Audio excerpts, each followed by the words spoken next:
Little Women by Louise May Alcott, Chapter 36, Beth's Secret. When Jo came home that spring, she had been struck with the change in Beth. No one spoke of it or seemed aware of it, for it had come too gradually to startle those who saw her daily.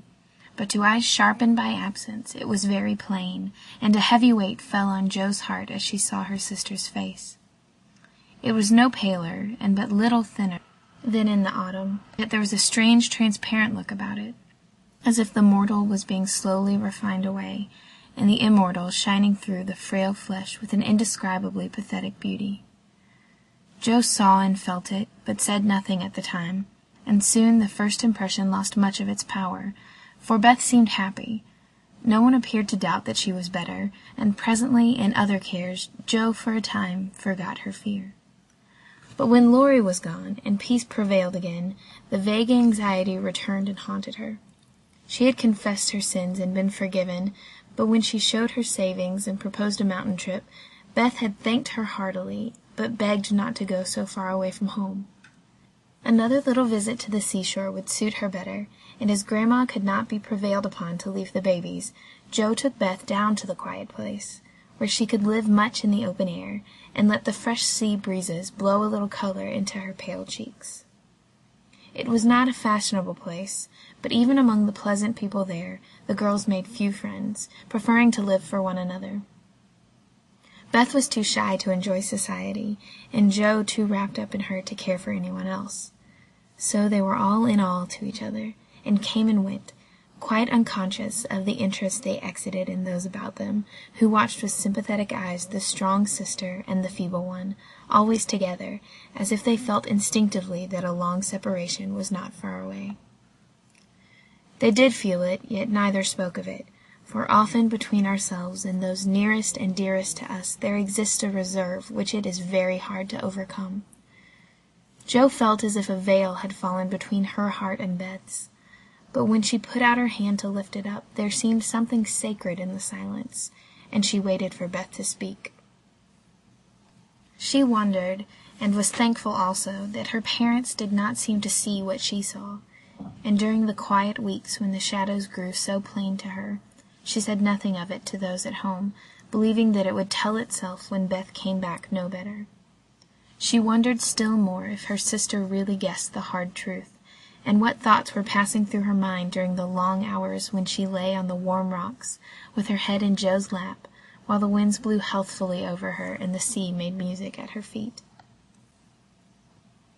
One day, Beth told her, Jo thought she was asleep, she lay so still, and putting down her book, sat looking at her with wistful eyes, trying to see signs of hope in the faint color on Beth's cheeks.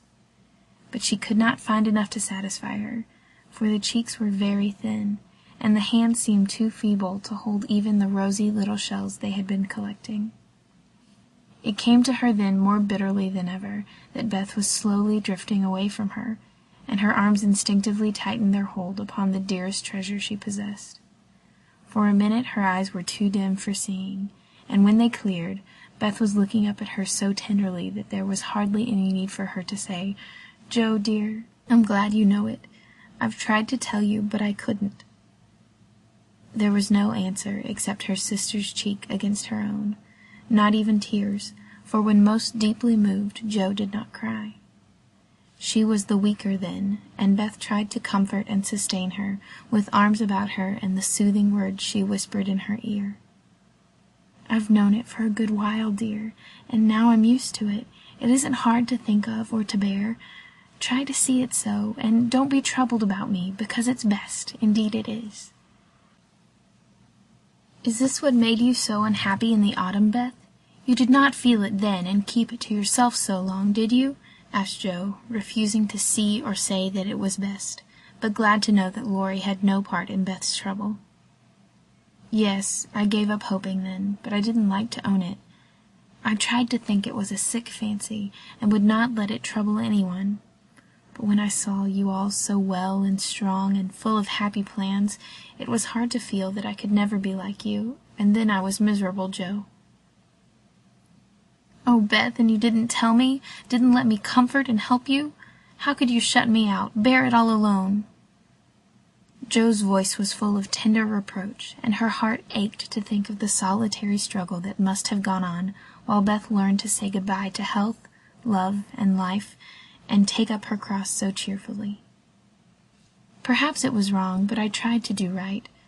I wasn't sure, no one said anything, and I hoped I was mistaken. It would have been selfish to frighten you all when Marmee was so anxious about Meg and Amy away, and you so happy with Laurie. At least, I thought so then. "And I thought you loved him, Beth, and I went away because I couldn't," cried Joe, glad to say all the truth. Beth looked so amazed at the idea that Joe smiled in spite of her pain, and added softly, "Then you didn't, dearie? I was afraid it was so, and imagined your poor little heart full of love-lornity all that while." "Why, Joe, how could I, when he was so fond of you?" asked Beth, as innocently as a child. "I do love him dearly. He is so good to me, how can I help it? But he could never be anything to me but my brother. I hope he truly will be, sometime." "Not through me," said Joe decidedly. "Amy is left for him, and they would suit excellently. But I have no heart for such things now. I don't care what becomes of anybody but you, Beth. You must get well." "I want to, oh so much. I try, but every day I lose a little, and feel more sure that I shall never gain it back. It's like the tide, Joe. When it turns, it goes slowly, but it can't be stopped." "It shall be stopped. Your tide must not turn so soon. 19 is too young, Beth. I can't let you go. I'll work and pray and fight against it. I'll keep you in spite of everything. There must be ways. It can't be too late. God won't be so cruel as to take you from me," cried poor Joe rebelliously, for her spirit was far less piously submissive than Beth's. Simple, sincere people seldom speak much of their piety. It shows itself in acts rather than in words, and has more influence than homilies or protestations.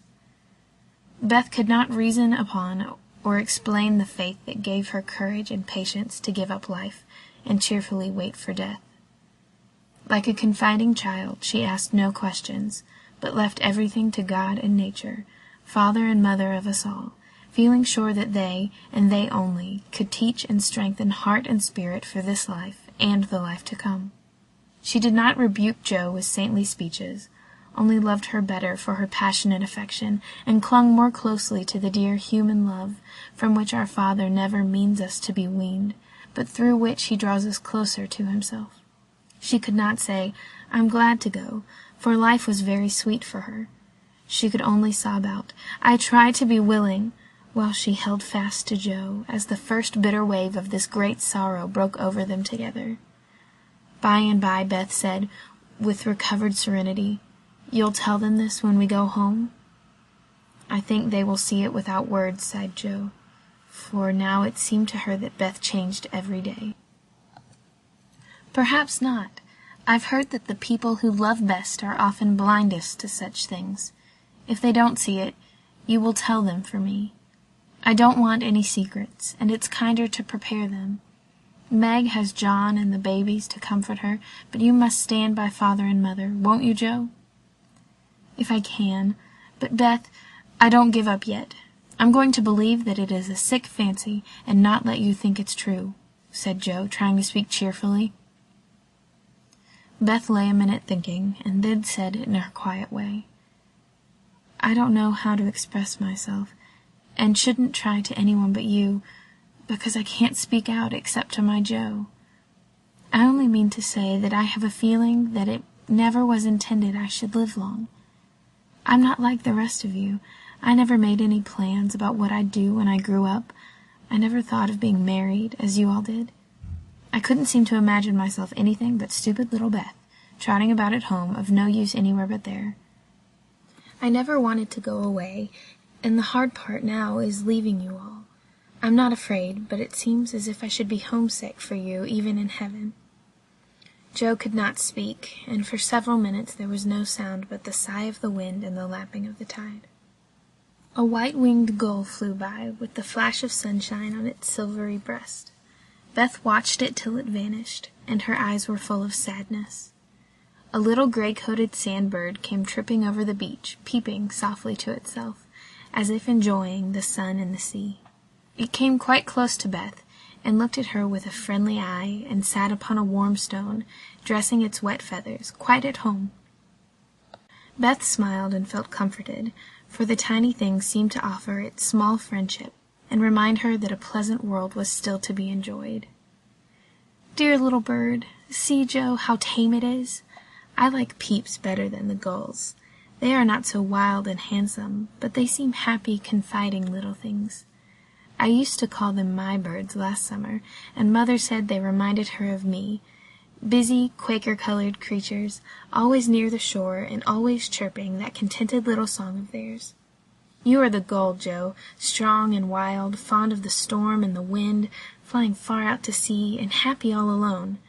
Meg is the turtle-dove, and Amy is like the lark she writes about, trying to get up among the clouds, but always dropping down into its nest again. Dear little girl!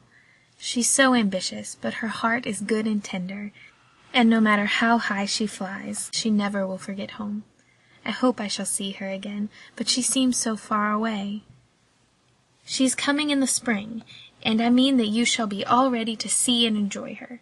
I'm going to have you well and rosy by that time," began Joe, feeling that all of the changes in Beth, the talking change was the greatest, for it seemed to cost no effort now, and she thought aloud in a way quite unlike bashful Beth. "Joe, dear, don't hope any more. It won't do any good. I'm sure of that. We won't be miserable, but enjoy being together while we wait. We'll have happy times, for I don't suffer much, and I think the tide will go out easily, if you help me." Joe leaned down to kiss the tranquil face, and with that silent kiss she dedicated herself soul and body to Beth. She was right. There was no need of any words when they got home, for Father and Mother saw plainly now what they had prayed to be saved from seeing. Tired with her short journey, Beth went at once to bed, saying how glad she was to be home, and when Joe went down she found that she would be spared the hard task of telling Beth's secret. Her father stood leaning his head on the mantelpiece, and did not turn as she came in, but her mother stretched out her arms as if for help, and Joe went to comfort her without a word. End of chapter 36. Recording by Holly Kirtley, Birmingham, Alabama.